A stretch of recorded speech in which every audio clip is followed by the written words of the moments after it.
All right, guys, hello and welcome to today's biology class. I am going to open up my Zoom meeting real quick so that way we can get started with today's lesson. So, today we spoke about the cell membrane. Okay, so let me get this set up real quick for you guys. Um, Sorry for the late post. Um, I had a today I had a meeting and Um, well, it took. This is why I wasn't able to post the videos earlier. But nonetheless, guys, let's get started with today's class, shall we? So today we're on section 3.3 and we discussed pages 77 through 80. So a cell membrane, guys. Um, and again, I'm just going to draw a cell here. My very crude way of drawing a cell. Um, and of course, we have the cytoplasm and all the organelles that we talked about in our previous video. Today, we're going to focus on the membrane. So the membrane itself is the outside of the cell, right? And it's basically what communicates the outside of the cell with the inside of the cell. So before I get started with any of the definition, I'm going to go ahead and draw a structure or what the membrane would kind of look like. And this is a very bad drawing. It's called the fluid mosaic model. So pretty much the membrane would look kind of like this, right? If we were to examine it. And again, this is a very crude drawing of what a cell membrane would look like. I am definitely not the best artist in the world. It's kind of like, it's called the fluid mosaic, and it's kind of sandwiched. So this is what it would look like. And then, of course, you'd have this part right here.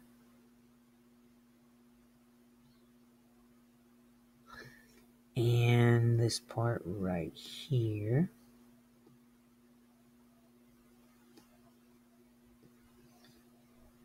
Okay. And this part right here. So that's kind of like what it would look like. I think the membrane, the phospholipids, which we're going to talk about, are a little bit closer together. They're packed a little closer together. So this right here, if you were to look at it with an electron microscope or other instruments used to observe cell structures, we could kind of see it something like that, right? And it's called the fluid mosaic models, and they have other colors. Let me see. In the drawing that you have in your book, they'll have like blue colors here. That it's not that they're blue. It's just that the way that they're lined up, they kind of look like tiles of a mosaic. And we'll talk about that in a minute. So this is what we're going to focus on today. So what I'm going to do is I'm going to go to page 77 and I'm going to read to you guys the most important concepts of what this is, or what the cell membrane is. So let's talk about the cell membrane. Basically, the cell membrane, what it does is it forms a boundary between the cell and its environment. Okay, so cell membranes form a boundary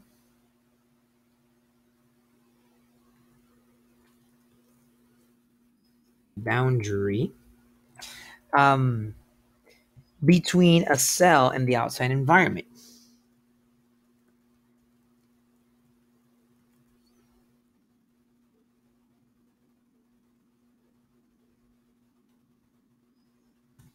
Between the cell and the outside environment. So it's kind of like that barrier. And one very important thing about the cell membrane is that it controls the passage of material, of um, of materials into the cell and out of the cell.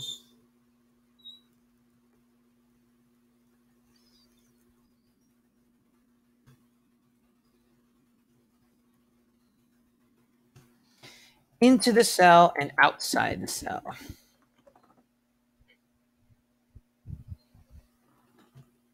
Into the cell and out to the cell.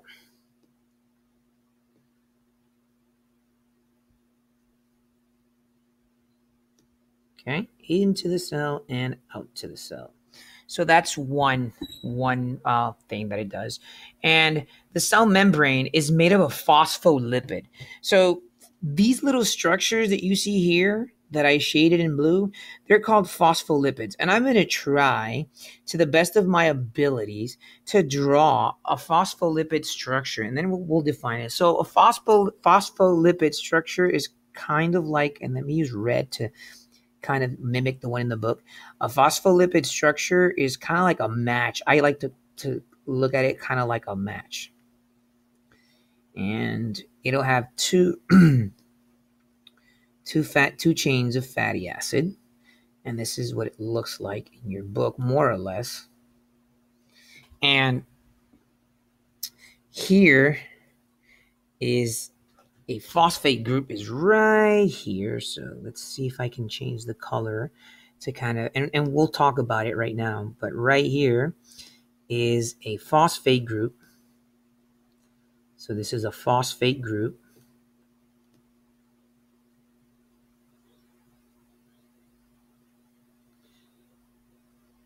My very bad cursive, phosphate.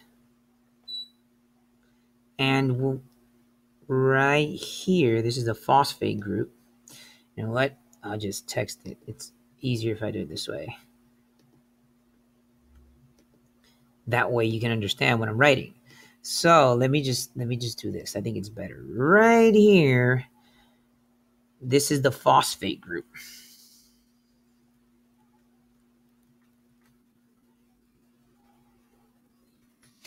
And right down here, let me get the marker again. Right down here is the glycerol. And we're going to talk about what the phosphate group and the glycerol is in a minute. I just want you guys to have an idea. So this would be the glycerol. And down here, right, these two little lines that I like kind of squiggly would be the fatty acids.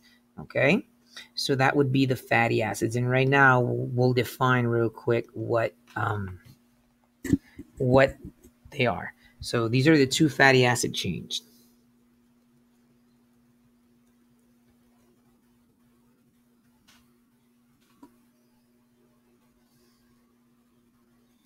So again, these structures of what I drew here, which is using the fluid mosaic model, which we're going to talk a little bit about later on, is what the phospholipids are, and that's what makes up most of the membrane. Now, we said that the cell membrane forms a boundary between a cell and the outside environment, and it controls the passage of material into the cell and outside the cell. And these little, for example, these little blue things, or what I colored in blue here, shaded in blue, is actually a phospholipid. And let's define what a phospholipid is, because I basically told you what the phospholipid is made of, and I said that it has a phosphate group, a glycerol, and two fatty acids. But what is a phosphate group? Or a phospholipid, I'm sorry. So again, what this is right here is just a representation of a phospholipid, right? Which is what's kind of sandwiched here in the membranes, what I shaded in blue. And the phospholipid is made of a phosphate group, a glycerol, and two chains of fatty acid. But let's define what a phospholipid is. And a phospholipid is basically a molecule composed of three basic parts. So phospholipid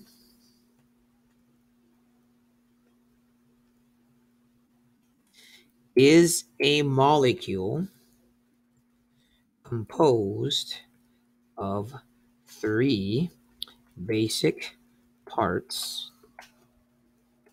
One is a charged phosphate group, which is what I drew there. So one is a charged phosphate group. Two is a glycerol, which is right there in the drawing. And three is two chains of fatty acids. And the two chains of fatty acid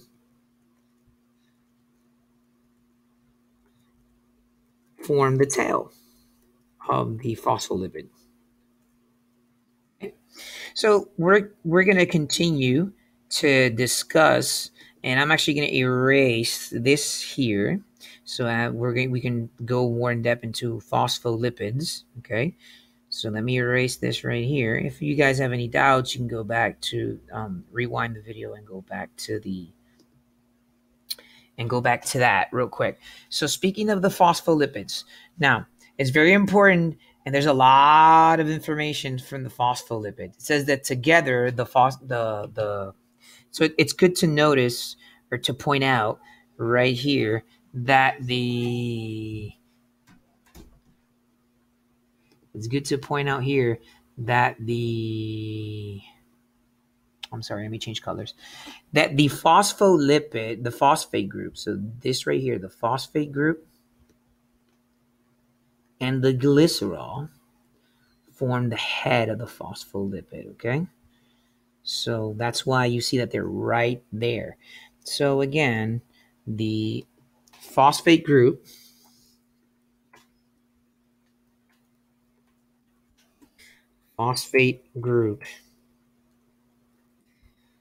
and the glycerol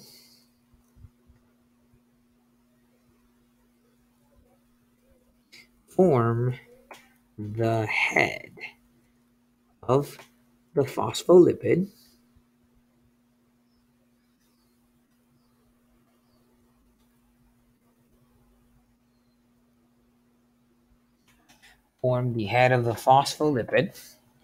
So the phosphate group and the glycerol form the head of the phospholipid, and the two fatty acids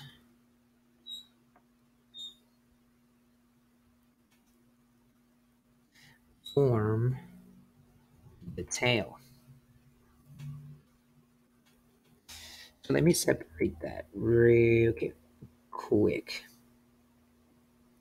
So one is that the phosphate group and the glycerol form the head of the um, phospholipid, and the two fatty acids form the tail. So again, it kind of looks like a weird kind of match thing going together, right?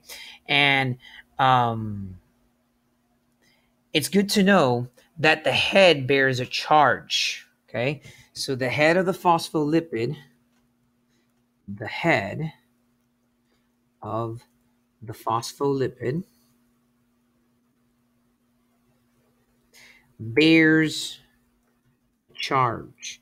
Now, what bears a charge means is that right here, this group,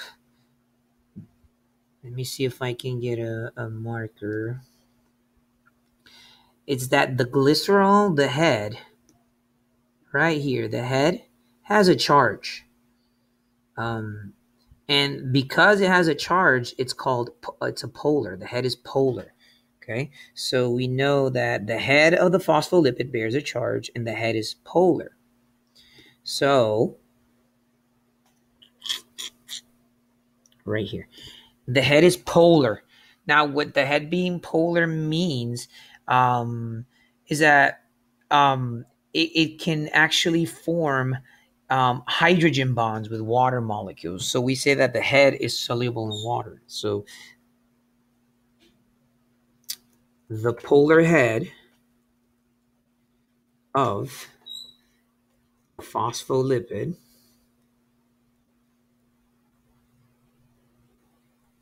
forms a hydrogen bond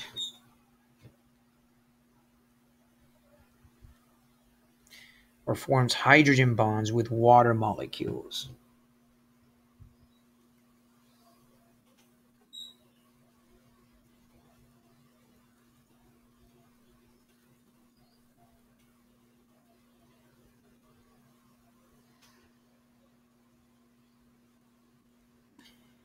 The polar head of the phospholipid forms hydrogen bonds with water molecules.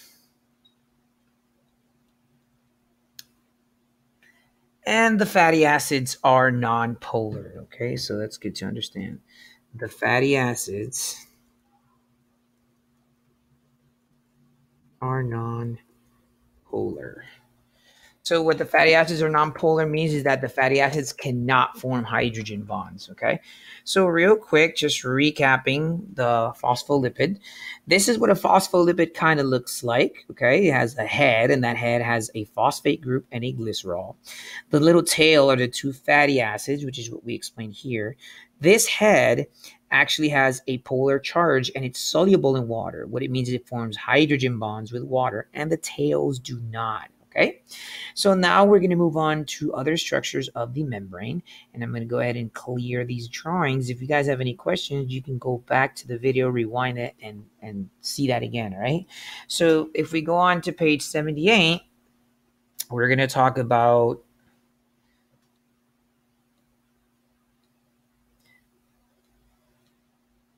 a couple of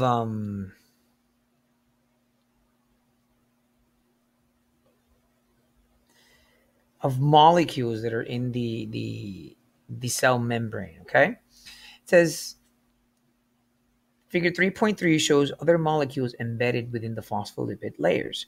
They give the membrane properties and characteristics it would not otherwise have. So we're going to talk about molecules that give membranes certain characteristics, okay? So let's see if I can, once again, let's see if I can go back real quick to this part. I know that this is one of the good things. I don't have to redraw it. Okay. So the membrane that we have here that I drew, okay, this is, like I was saying, this is the phospholipids, and I shaded them in blue.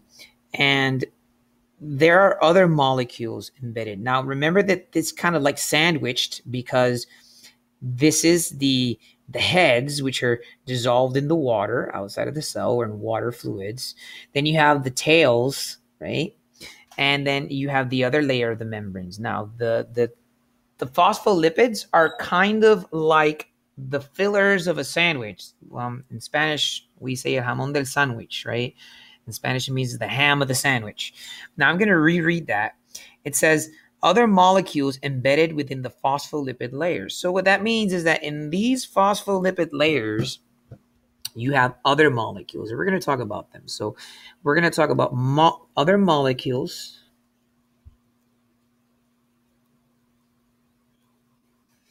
embedded in the phospholipid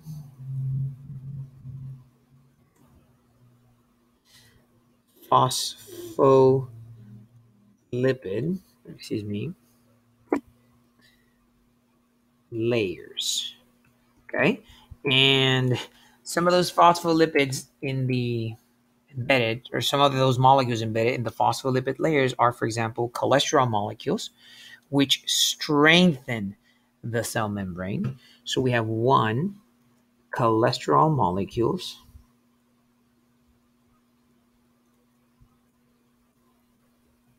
which strengthen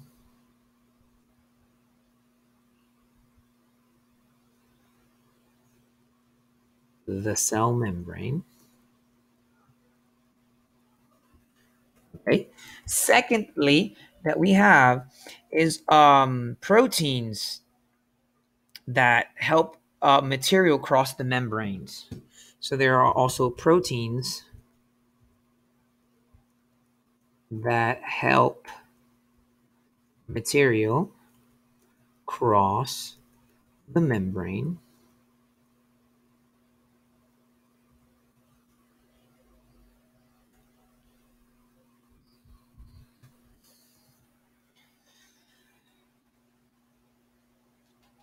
That help material cross the membrane, and carbohydrates.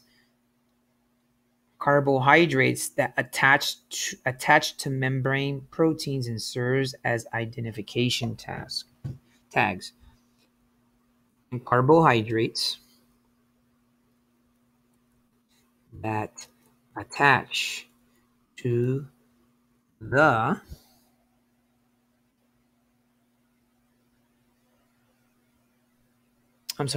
carbohydrates that attach to the membrane, proteins, proteins, and serve as identification tags. Okay, so you have three molecules sandwiched in right here in the Let me see if I can get my marker, and let's see. So we have three molecules that are kind of sandwiched there, and some of those molecules can be cholesterol, and that's what, if you've heard of the good cholesterol, that's also needed to strengthen the membranes of the proteins, which are kind of found in some foods. Carbs, which actually embed to some of the proteins in the membranes, and they serve as identification tags. That means that they help the cell recognize certain structures and certain proteins um, that allow um, or that help materials cross the membrane. I'm sorry. So speaking of this, we're going to talk about another important characteristic of the cell, and we're going to talk about the fluid mosaic. But before we do that, let's talk about the fluid mosaic model. Now, the fluid mosaic model is basically this drawing here. I mean, that's a very rough sketch of the fluid mosaic model. Um, but basically, what the fluid mosaic model does is describes the arrangement of the molecules that make up a cell membrane. So the fluid mosaic model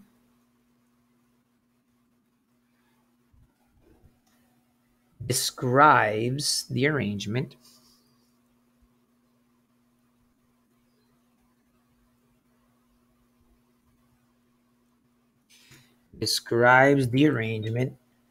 of the molecules that make up a cell membrane.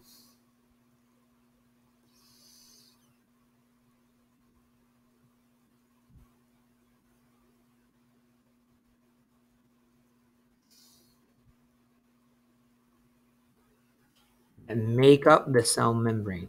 So the fluid mosaic model just basically helps describe how the molecules make up the cell membrane, like the phospholipids and the carbohydrates and the proteins. And the mosaic model um, takes its name because there's two traits, two traits about the cell membrane. So the name of the model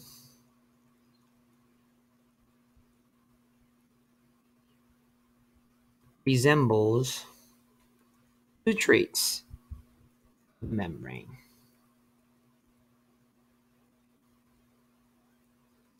One trait is that the membrane is flexible.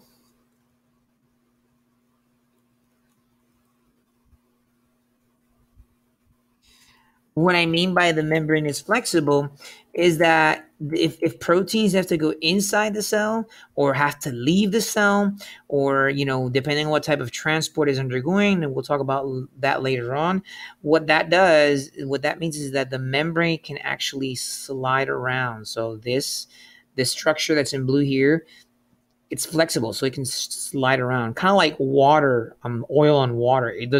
Oil doesn't dissolve in water, but it's kind of there forming a surface.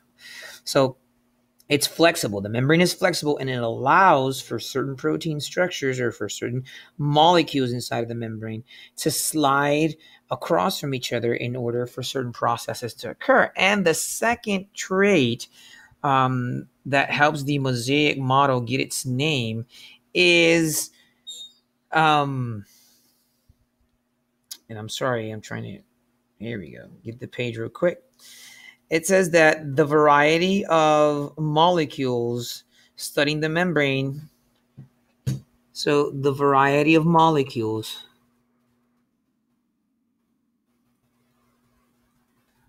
in the membrane is similar to the arrangement of colorful tiles.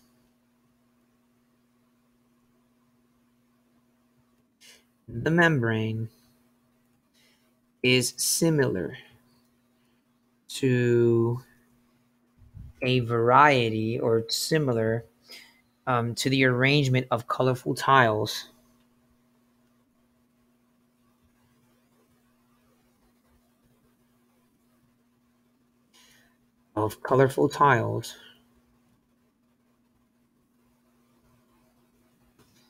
in a mosaic that make up a mosaic. I'm sorry, that make up a mosaic. Let me just move this here. That make up a mosaic.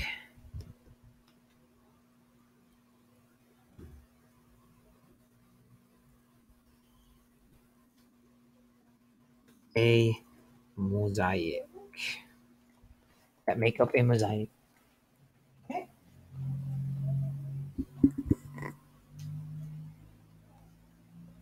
That make up a mosaic. Um, so basically, those are the characteristics of a mosaic membrane. All right. So let me go ahead and erase that and move on to the other characteristics.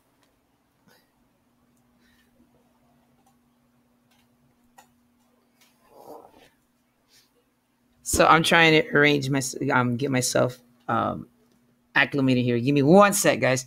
Um, the other characteristic or the other thing that is worth us mentioning is I'm sorry, guys. Give me 1 second here. Okay.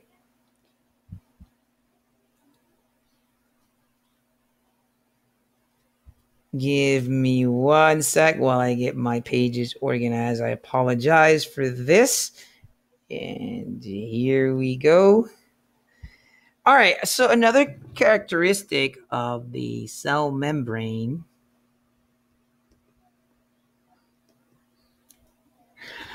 um,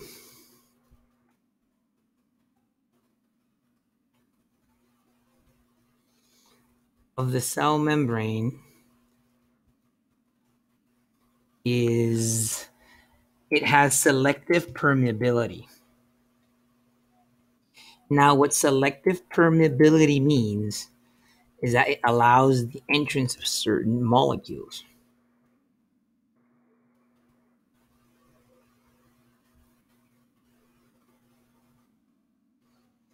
It allows, okay, and selective permeability means that it allows some but not all materials to cross the membranes. It allows some but not all the materials to cross the membrane. Allow some but not all the materials to cross the membrane. Okay, so it has selective permeability. And what this does is selective permeability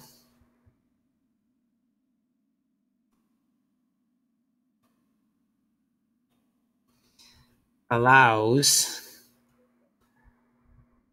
the cell or the membrane,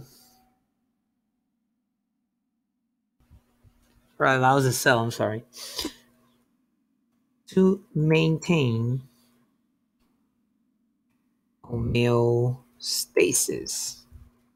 And we're going to talk a little bit that further down the line in the chapter of when we start talking about different types of transports and how these transports are very beneficial to allow the cell to allow the cell to maintain its balance or not. Now, we've talked about characteristics of the membrane. We know they're made of phospholipids. We know that the phospholipids are made of a head that has a phosphate group, glycerol, and two fatty acids. We said that the membrane is kind of like a sandwich and it has other molecules embedded, such as cholesterol that gives the cell support or strengthens the membrane, such as proteins that help certain materials go across the cell. And also, it possesses, give me 1 second, guys. I think that my mic is lagging a little bit. I'm sorry for the inconvenience. And the third one that it has is the carbohydrates. And what the carbohydrates do is it helps the cell or serves as identity tags. Okay. So we said that it's the membrane has phospholipids. And the phospholipids, as you see to the right, have a phosphate group and glycerol, which make up the head. The tail is made of the two fatty acids.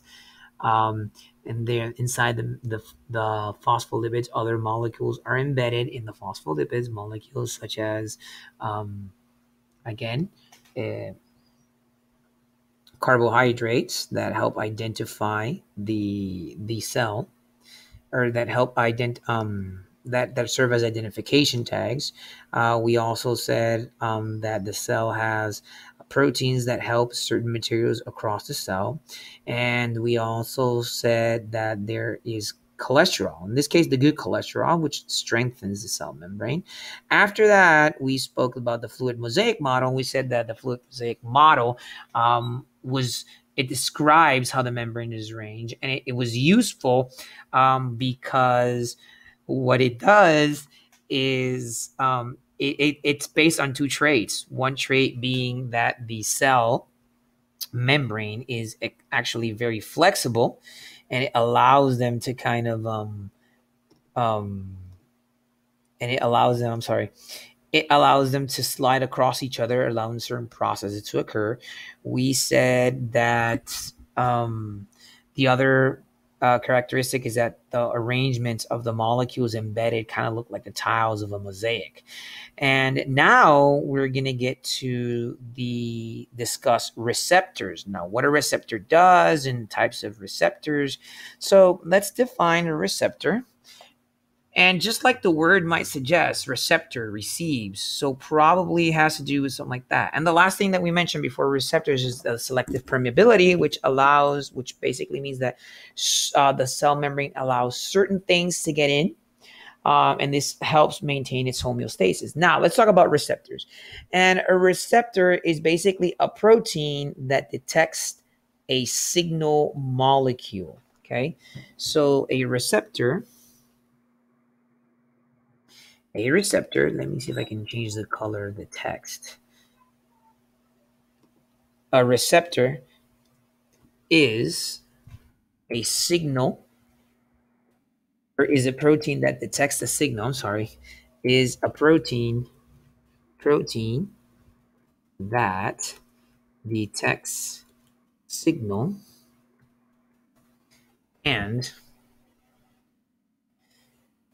protein that detects signal and performs an action in response.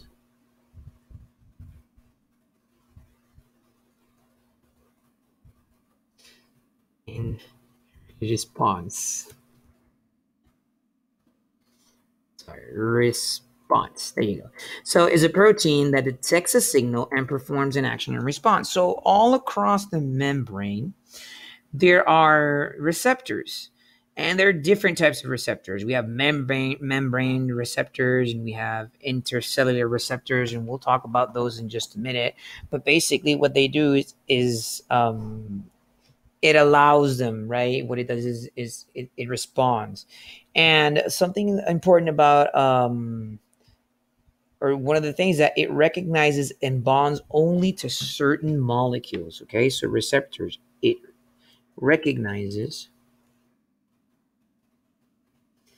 and bonds to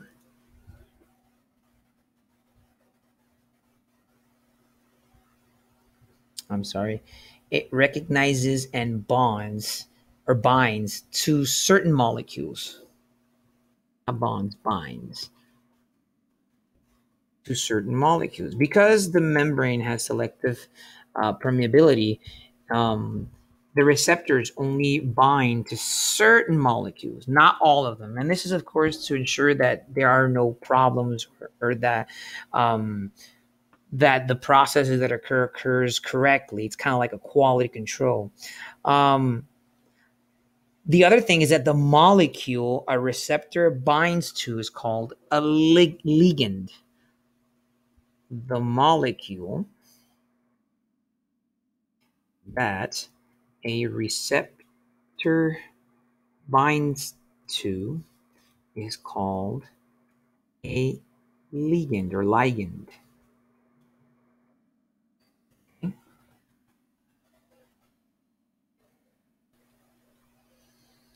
And this bond causes the receptor to change shape.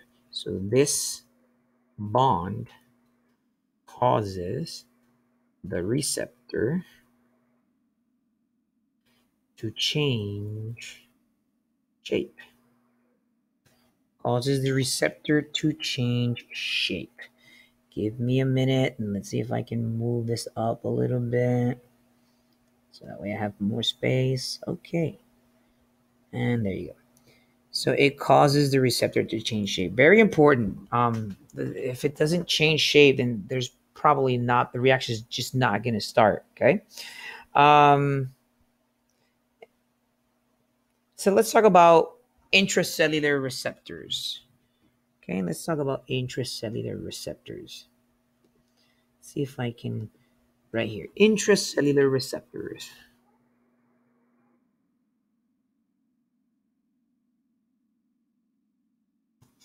Intracellular receptors basically means within a cell or within or inside a cell. So it means within or inside a cell, within or inside a cell.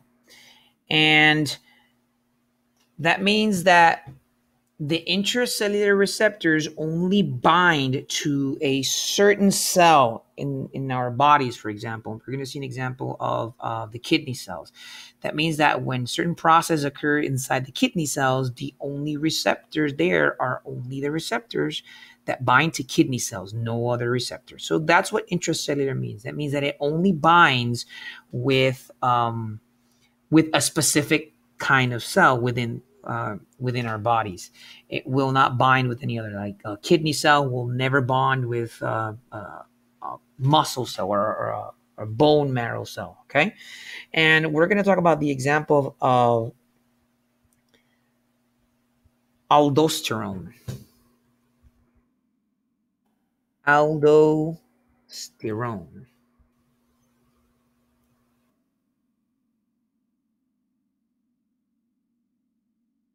And aldosterone can cross most cell membranes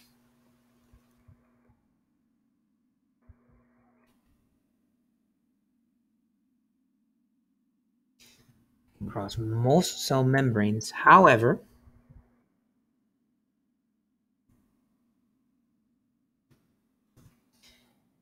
um, it produces an effect only in cells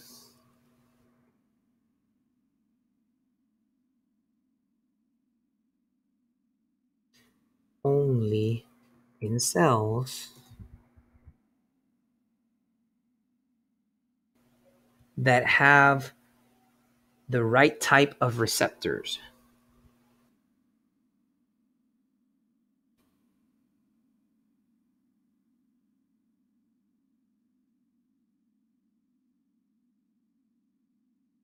Such as kidney cells. Now, what this means, I think I can delete this. Give me 1 second. So that way it doesn't look, I didn't realize that. So let me see if I can eliminate this. Okay. So what that means, guys, is that the aldosterone, which is basically what the aldosterone does, is it helps kidney cells maintain its homeostasis. Um,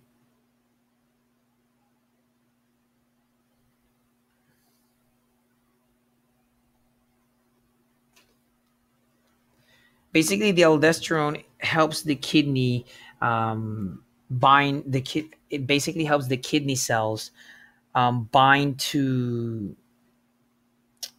I'm sorry. It helps the kidney cells absorb ions, sodium ions to be more specific, and retain water. So the aldosterone is very important in kidney cells. It helps the kidney cells absorb sodium and retain water, which helps lower blood pressure. So this molecule, aldosterone, it can cross the membrane, but it'll only bind specifically to receptors in kidney cells that help synthesize the proteins that allow the cells to or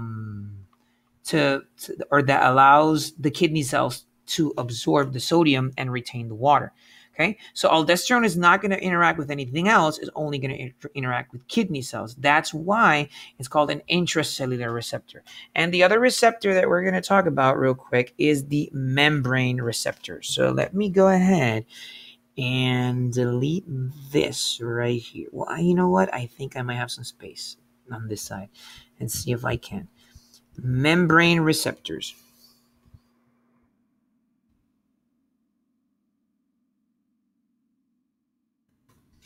Now, membrane receptors basically is a molecule that cannot cross the membrane.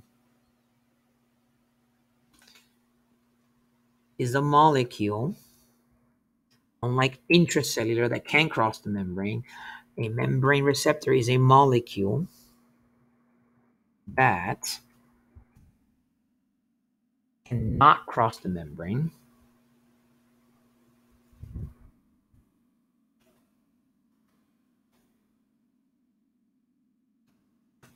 That cannot cross the membrane. And an example of this is the band 3 protein. So basically, cannot cross the membrane and binds to receptor in the cell membrane. And binds to receptors in the cell membrane. And we spoke of aldosterone for the intracellular. For the membrane receptor, we're going to talk about band 3 protein. Okay. Band 3 protein is a receptor in the membrane. So obviously it cannot cross the cell. So it's a receptor in the membrane or on the membrane. Okay. And the band 3 protein is a membrane receptor in red blood cells. A membrane receptor in red blood cells. In red blood cells. In red blood cells. And what it does is it triggers processes that carry carbon dioxide. It triggers a process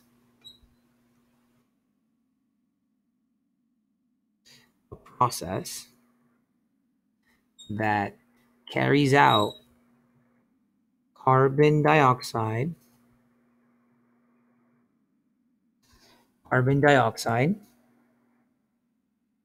from body tissues to the lungs.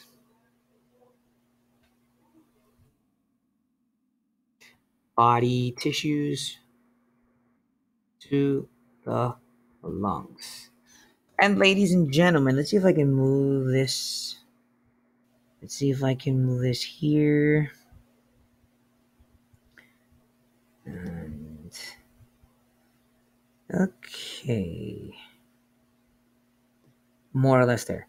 Okay, guys. So membrane receptors, again, they cannot cross the cell as intracellular receptors do, like aldosterone. They stay on the membrane of the cell. And an example of that is the band 3 protein. So basically what is happening in this last one right here is that the membrane receptors cannot cross the cell. So they'll bind right here to receptors on the membrane. And an example is that is the band 3 protein, which basically triggers a process in the red blood cells that allows carbon dioxide to go straight into the lungs. Okay, whereas in contrast, when we talked a minute ago about the intracellular ones actually do cross the membrane, but they only bind to specific receptors, such as the aldosterone, which only binds to or interacts with the DNA to only bind to kidney cells, which help synthesize the proteins that allow kidney cells to absorb sodium ions, retain water, and lower the blood pressure. So, guys, this is our explanation on the cell membrane. Hope it's helpful, and we'll see each other in our next class. So, stay safe. Bye.